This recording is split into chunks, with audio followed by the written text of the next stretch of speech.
David Martin, Labour MEP for Scotland. A consultation now open on extending what they called PGIs, special protected status that exists already for food and drink, to non-food, to other products. What do you make of this as an idea? Well, I think potentially it's a very important idea for Scotland. We already, for example, get protection for Stornoway black pudding, which means Stornoway black pudding has to be made in Stornoway. That protects local jobs. We have it for Arbroath Smokies and we have it for Scottish whisky. So I can see the merit in the Commission proposal.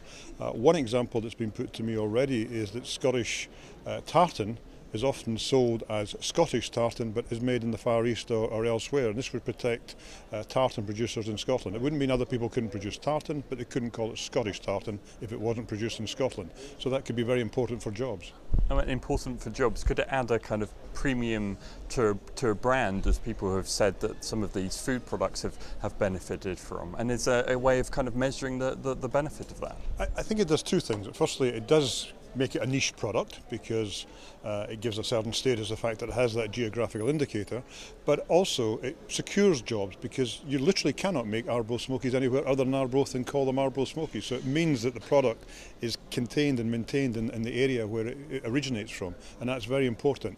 It's very difficult to put precise job numbers, but the Scottish whisky decision, which has been ongoing over a number of years because we've expanded it from inside Europe to through our trade negotiations to other partners, but it's literally worth thousands of jobs in Scotland.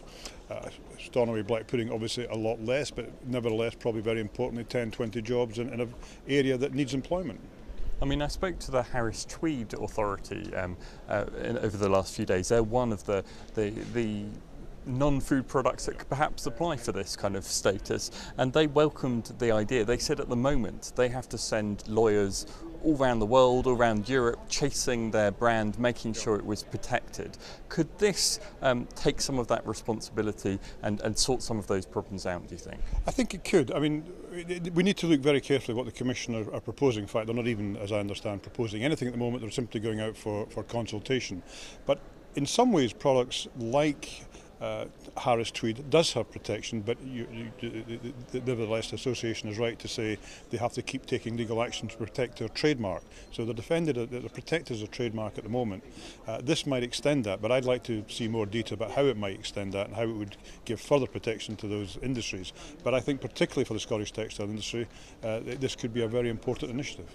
And of course, like with foods, if this all went through, those brands would have to apply for the status. They'd have to prove they were unique and so forth. So there would be a process to go through. In the past, that's been a very bureaucratic, very long process. It does take time, but the benefits are enormous if you get this status. But you have to prove that you do have a unique locational claim.